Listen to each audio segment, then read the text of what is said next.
ధ్వంసం వీడియోపై ఏపీలో పొలిటికల్ ఫైట్ నడుస్తుంది. ఇన్నాళ్లు సైలెంట్ గా ఉన్న వైసీపీ నేతలు సీసీ ఫుటేజ్ బయటపడడంతో హడావుడి చేస్తున్నారు. ఖచ్చితంగా ఆ ప్రాంతంలో రిగ్గింగ్ జరిగిందని కాసు మహేష్ రెడ్డి ఆరోపించారు. పిన్నెల్లి తప్పు చేశారని టీడీపీ ప్రచారం చేస్తోందని, మొత్తం వీడియో బయట పెడితే అసలు వాస్తవాలు బయటకు వస్తాయని చెబుతున్నారు. ఎన్నికల్లో వెబ్కాస్టింగ్ ఉన్న నేపథ్యంలో పోలింగ్ రోజు ఎందుకు వివరాలు ఇవ్వలేదని, ఆ రోజు రీపోలింగ్ ఎందుకు డిమాండ్ చేయలేదంటూ కొత్త రాగం అందుకున్నారు. మొత్తానికి ఈ అంశం రాజకీయంగా దుమారం రేపుతోంది.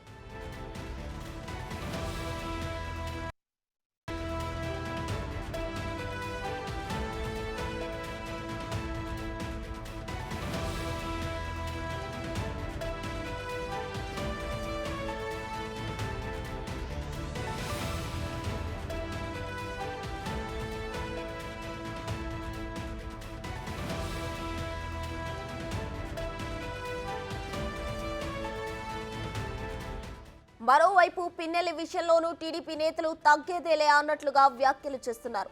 అసలు పిన్నెల్లి వ్యవహారం ఆలస్యంగా బయటపడిందని, వెబ్కాస్టింగ్ జరుగుతున్న ప్రాంతంలో ఇలాంటి ఘటనలు జరిగితే అధికారులు ఎందుకు మౌనంగా ఉన్నారని తెలుగు తమ్ముళ్లు ప్రశ్నిస్తున్నారు. వైసీపీకి అనుకూలంగా ఓటు వేస్తారనే భయంతోనే టీడీపీ నేతలు ఓటర్లపై దౌర్జన్యానికి దిగారంటున్న అధికార పార్టీ ఆరోపణల్లో వాస్తవం లేదన్నారు. వైసీపీ నేతలే తమను రెచ్చగొట్టారని టీడీపీ నేతలు ఆరోపిస్తున్నారు. తమ శ్రేణులపైనే దాడి చేశారని వీడియోలో స్పష్టంగా కనిపిస్తోందని తెలిపారు. తమ ఏజెంట్లపై దాడి చేశారని ఆరోపిస్తున్నారు.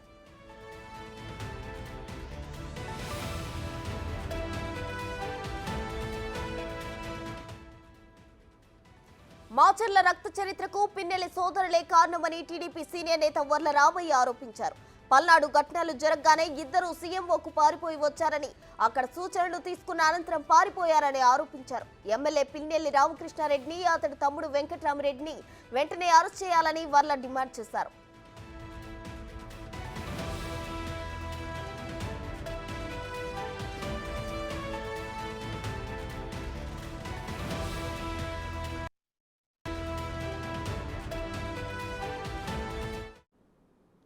ఇక ఇదే అంశానికి సంబంధించి మరింత సమాచారం మా ప్రతినిధి మల్లికార్జున లైవ్ లో అందించడానికి సిద్ధంగా ఉన్నారు. మల్లికార్జున, చెప్పండి. అయితే ఈవీఎం ధ్వంసం వీడియోపై ఏపీలో అయితే ఫుల్ ఫైట్ నడుస్తుంది. అటు టీడీపీ ఇలా చేసింది అని చెప్పి వైసీపీ ఆరోపిస్తుంది. వైసీపీ పూర్తి వీడియోలు బయట పెట్టాలి అని చెప్పి అయితే స్పష్టం చేస్తున్న నేపథ్యంలో ఓవరాల్ డీటెయిల్స్ ఏంటి? అసలు అక్కడ ఏం జరుగుతుంది? వైసీపీ టీడీపీ ఆరోపణలు ప్రత్యారోపణలు జరుగుతున్నాయి. ఓవరాల్ గా ఏంటి డీటెయిల్స్?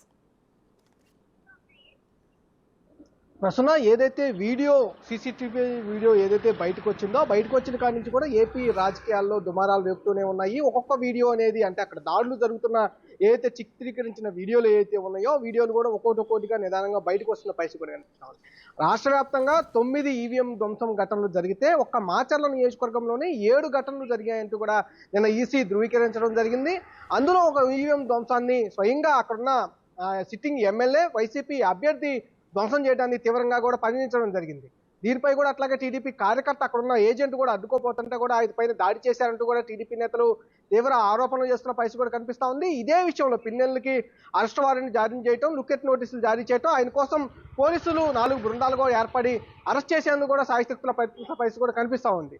ఇలాగానే టీడీపీ నేతలు, ఇటు వైసీపీ నేతలు కూడా మాటల యుద్ధం కొనసాగుతూనే ఉంది. వైసీపీ నేతలు అయితే క్లియర్గా చెప్తున్న పరిస్థితి ఏంటంటే, ఈ వీడియోకి ఏదైతే ఉందో ఖచ్చితంగా ఆ బిట్ ఎందుకు కట్ చేసి బయటకు ఎలా వచ్చింది అనేది ప్రశ్నిస్తున్న పరిస్థితి కూడా కనిపిస్తా ఉంది. అక్కడ రిగ్గింగ్ జరిగింది కాబట్టి ధ్వంసం చేయడం జరిగిందంటూ కూడా సమర్థించుకునే పరిస్థితిలో కూడా వైసీపీ నేతలు చెబుతున్న పరిస్థితి కూడా కనిపిస్తా ఉంది.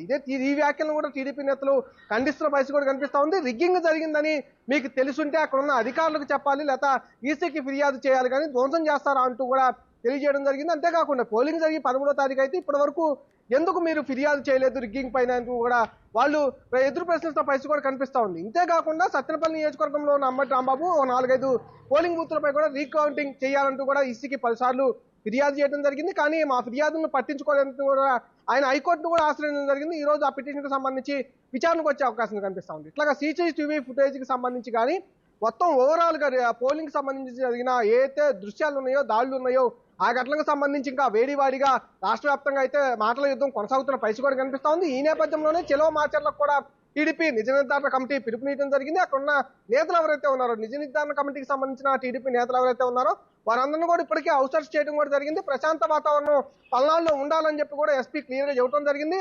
ఏదైతే మీరు చెలో మాచర్లకు పిలుపునిస్తా ఉన్నారో, ఆ మాచర్లకు అసలు ఈ అనుమతి లేదంటూ కూడా వాళ్ళు క్లియర్ చెప్పడం జరిగింది. ఈ అనుమతులను ఉల్లంఘిస్తే కనుక, ఎందుకంటే అనుమతులు నిరాకరించిన తర్వాత ఉల్లంఘిస్తే కనుక కఠిన చర్యలు తీసుకుంటామంటూ కూడా ఇటు పోలీసులు కూడా చెబుతున్న పరిస్థితి కూడా కనిపిస్తా ఉంది. ఒక్కొక్కటిగా అంటే వీడియోలు చూసుకుంటే కనుక మనకి ఎప్పుడైతే ఈఎం ధ్వంసం చేసిన మాచర్ల ఎమ్మెల్యే పిన్నెల్లి వీడియో బయటకు వచ్చిందో అక్కడి నుంచి ఒక్కొక్కటిగా దాడులు జరుగుతున్న వీడియో, తెలుగు తమ్ముల మీద దాడులు జరుగుతున్న వీడియో కానీ, అటు వైసీపీ నేతలకు మధ్య టీడీపీ నేతల మధ్య దాడులు జరుగుతున్న వీడియోలు కానీ ఒక్కొక్కటిగా బయటికి రావడం, వాటిని మరింత ఇటు మాటల యుద్ధాన్ని కొనసాగుతున్న పరిస్థితి కూడా రాష్ట్ర వ్యాప్తంగా కనిపిస్తోంది.